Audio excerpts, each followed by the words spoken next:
ഇന്ന് ജൂൺ 19 വായനാ ദിനം.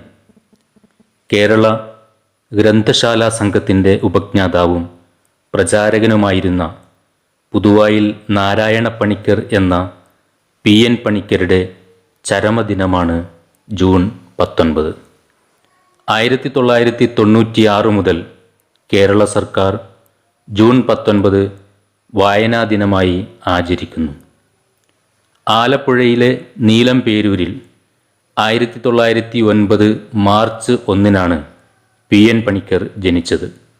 അച്ഛൻ ഗോവിന്ദപിള്ള, അമ്മ ജാനകിയമ്മ.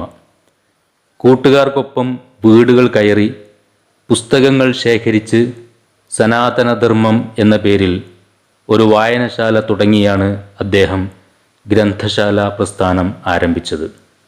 വായിച്ചു വളരുക, ചിന്തിച്ചു വിവേകം നേടുക എന്ന സന്ദേശം പ്രചരിപ്പിക്കാൻ കേരളത്തിൽ അങ്ങോളം ഇങ്ങോളം സഞ്ചരിച്ചു. ഗ്രന്ഥശാലകളില്ലാത്ത ഒരു ഗ്രാമവും കേരളത്തിലുണ്ടാകരുത് എന്ന് അദ്ദേഹം ആഗ്രഹിച്ചു. അതിനുവേണ്ടി പ്രവർത്തിച്ചു.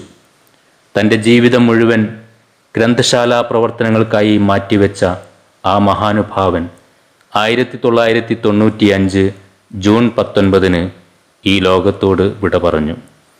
വായനാശീലം അന്യമായിക്കൊണ്ടിരിക്കുന്ന പുതുതലമുറയ്ക്ക് വായനയുടെ പ്രാധാന്യത്തെക്കുറിച്ചുള്ള ഓർമ്മപ്പെടുത്തലാണ് ഓരോ വായനാ ദിനവും. വായനയാണ് ഒരു മനുഷ്യനെ പൂർണ്ണനാക്കുന്നത്. വായനയിലൂടെ അറിവ് വർദ്ധിക്കുകയും സാംസ്കാരിക വളർച്ച കൈവരികയും ചെയ്യുന്നു. വായനയിലൂടെ സംസ്കാര സമ്പന്നമായ ഒരു തലമുറയെ വാർത്തെടുക്കാനുള്ള പ്രവർത്തനങ്ങളിൽ നമുക്കും പങ്കാളികളാവാം.